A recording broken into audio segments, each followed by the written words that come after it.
Irinjalakuda government model boys higher secondary സ്കൂളിൽ NSS, rover, ranger എന്നീ യൂണിറ്റുകളുടെ ആഭിമുഖ്യത്തിൽ IMA ബ്ലഡ് ബാങ്ക് തൃശൂരിന്റെ സഹകരണത്തോടെ സംഘടിപ്പിച്ച രക്തദാന ക്യാമ്പ് ഇരിങ്ങാലക്കുട ജനറൽ ആശുപത്രി സൂപ്രണ്ട് ഡോക്ടർ M. ശിവദാസ് ഉദ്ഘാടനം ചെയ്തു. Principal MK Murali, PTA president V. Bhakthavalsalan, IMA പ്രതിനിധി doctor Radhakrishnan, NSS programme officer Vinukumar NV, rover leader Sheena KA, ranger leader Sulochana KG, NSS volunteer leader Jacqueline J. Mendez എന്നിവർ പ്രസംഗിച്ചു.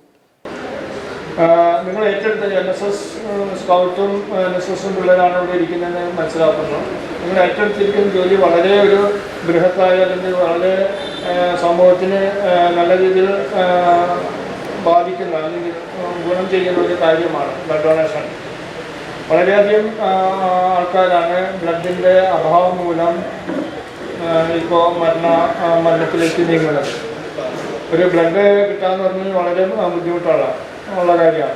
അതുകൊണ്ട് തന്നെയാണ് IMA പോലുള്ള സന്നദ്ധ സംഘടനകൾ, ചാരിറ്റി ഓർഗനൈസേഷൻസ് അല്ലെങ്കിൽ നമ്മുടെ ഡോക്ടർമാരുടെ സംഘടന, ലോകത്തിലെ ഏറ്റവും വലിയ സംഘടനയാണ് IMA.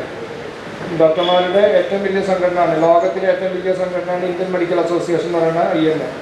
അപ്പോൾ ആ ഒരു സംഘടനയുടെ നേതൃത്വത്തിൽ കേരള സ്റ്റേറ്റ് ബ്രാഞ്ചിൻ്റെ നേതൃത്വത്തിൽ ഇവിടെ IMA ബ്ലഡ് ബാങ്ക്, ഇവിടെയുണ്ട്, ആലുവയിലുണ്ട് ബ്ലഡ് ബാങ്ക്, നമ്മുടെ തൃശ്ശൂർ രാമായണത്തിലുള്ള ബ്ലഡ് ബാങ്ക് ഇന്നത്തെ ഈ ബ്ലഡ് ഡൊണേഷനിലേക്ക് ഏറ്റെടുത്തതിൽ പ്രത്യേകിച്ചും അതിൻ്റെ നോഡൽ ഓഫീസർമാരായിട്ടുള്ള രാധാകൃഷ്ണൻ സാറിനെയും ബാലഗോപാലൻ സാറിനെയും ഞാൻ അഭിനന്ദിക്കുകയും ആ ടീമിനെ ഇന്നിവിടേക്ക് വരാൻ കാണിച്ച blood bank team, IMA blood bank ടീമിനെയും കൂടി അനുമോദിക്കാനും ഞാൻ ഈ അവസരം ഉപയോഗിക്കുക.